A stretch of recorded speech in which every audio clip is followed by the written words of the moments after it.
Hello. Participation is one of these concepts that almost everybody use and expect immediately to be understood. As a general term, it simply means to take part in. But what are the potentials of taking part in something for learning?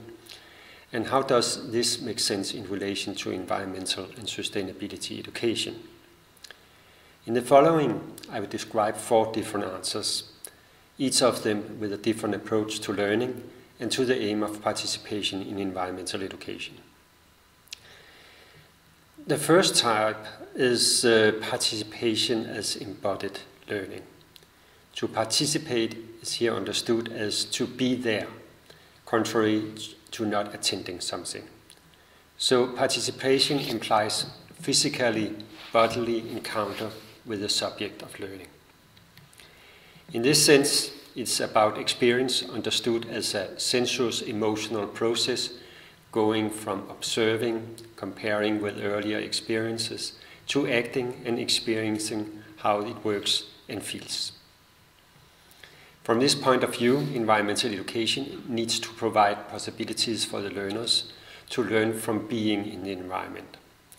It is, for example, emphasized in wilderness education and other types of education with nature encounters. Then the second type is called participation as socially situated learning. This approach is similar to the first in that learning is understood as taking place through the practice of the participants. But in this case, the social cultural context and the opportunities for socially organized guidance of participatory learning are emphasized. Learning is not just understood as something in the individual mind, but as something that takes place through participation in communities of practice, where it is facilitated when the more experienced practitioners guide the less experienced. Participation is socially situated learning. Participation as social situated learning opens the arena for learning from the classroom to the whole school environment, to the family, the whole community, local community, and the society at large.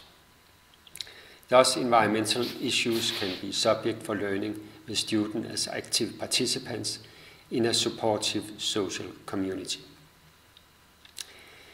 Type 3, participation as action learning. This approach is also practice-oriented, but practice is in this type collectively reflected and acted upon. The learners are conceived as agents, and participation as a process of gaining experiences and competences as democratic active citizens.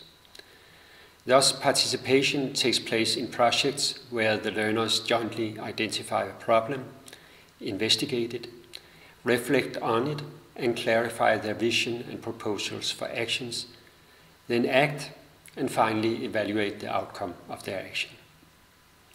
In environmental education, participation as action learning is promoted by the action competence approach, emphasizing the engagement of students in real-life environmental issues in order to empower them, their critical thinking and democratic agency. The fourth and last type is called participation as deliberative dialogue. Like the type 3, this type of participatory environmental education is also focused on critical reflection, aiming at supporting the learners in their role as citizens. But in this type, it is a more detached and less action-oriented version. Compared to problem solving, where a group of participants just try to apply their existing opinions and norms, the dialogue approach implies a trial to question and deframe the established discourse and create an innovative learning space where the participants, by meeting other approaches to the issue, can work together and reframe it in new ways. It has a special meaning in relation to environmental and sustainability issues or education, because environmental and sustainability issues are complex and include uncertainty, values, and dilemmas calling for spaces for collective reflection, knowledge exchange and learning. The 4 types of participatory environmental education do not necessarily exclude each other. Sensuous emotional experiences with nature can obviously be included in and elaborated by means of guided reflective practices. And socially situated learning can include the role as reflecting and acting citizens.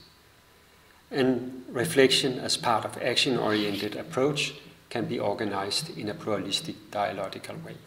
Thank you.